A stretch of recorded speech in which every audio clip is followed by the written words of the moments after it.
सैयदना अबू हुरैरा रज़ी अल्लाह अन्हु कहते हैं कि रसूलुल्लाह सल्लल्लाहु अलैहि वसल्लम ने फरमाया, कौन है जो मुझसे ये कलिमात याद करे और इन पर अमल करे और किसी ऐसे को भी बताए जो इन पर अमल करे।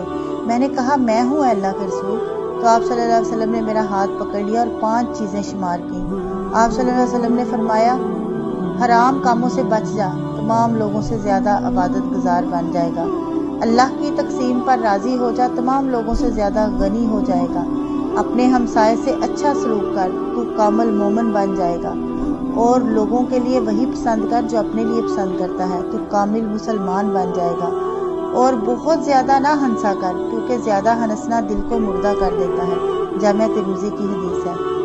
हराम से बचना बहुत बड़ी इबादत है। आज अक्सर लोग दूसरी नफली इबादत तो कर लेते हैं लेकिन हराम से नहीं बचते, जबकि हराम से बचना बहुत बड़ी इबादत है। अल्लाह के फैसले और उसकी तकसीम पर राज़ी रहना ये बहुत बड़ी मालदारी और गिना है।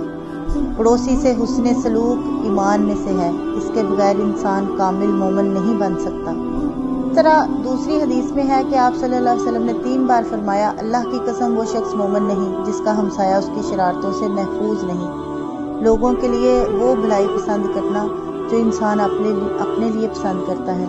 ये बात मुआशरती ज़िंदगी में अमन और सुकून के लिए एक बुनियाद की हैसियत रखती है। मुआशरे की अक्सर लड़ाइयाँ इसी ज़ाब्ते को नज़रअंदाज करने की बिना पर हैं। हर वक्त लज्जत व मसरत, हंसी मजाक, शुगल तमाशे की तलाश में रहना, तफरीक हुआ किसी जायज़ शक्ल में हो तब भी इसकी कसरत दिल को मुर्दा बना देती है। लेकिन आज लोग अयाशी और खेल तमाशे को जिंदा दिली का नाम देते हैं।